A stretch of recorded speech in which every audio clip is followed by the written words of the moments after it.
bentrok dipicu sengketa lahan perkebunan kelapa sawit.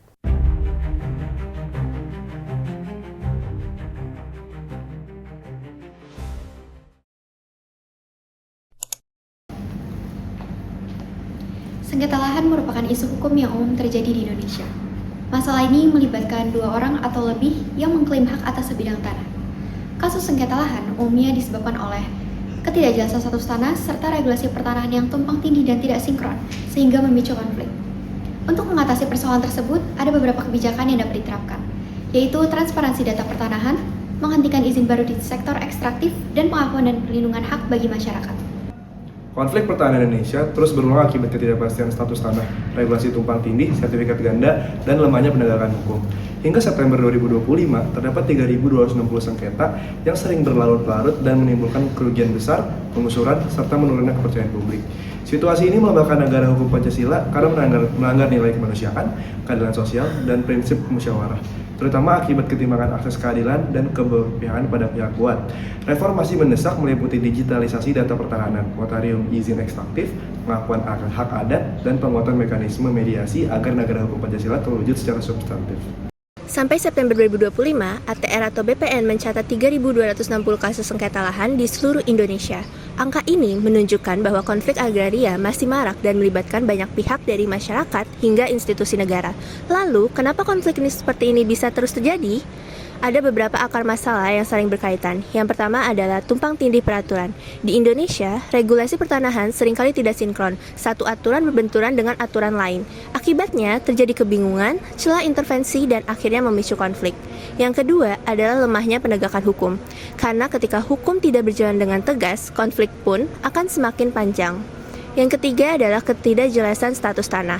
Hal ini terjadi karena masih banyak tanah yang belum terdaftar atau tidak memiliki sertifikat. Proses pendaftaran yang lambat, rumit, dan masyarakat pun kurang memahami pentingnya legalisasi tanah mereka. Dan faktor yang terakhir adalah konflik kepentingan. Ketika semua pihak merasa paling berhak, konflik akan jadi semakin sulit untuk diselesaikan. Hukum dan sengketa lahan sebenarnya berkesinambungan, di mana jika hukum melemah, maka sengketa lahan akan menguat.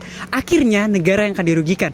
Contoh dari hasil rugi yang disebabkan oleh sengketa lahan sendiri adalah investasi negara yang akan menurun, kepercayaan masyarakat yang merosot, atau bahkan kekerasan dan konflik sosial pada kalangan masyarakat.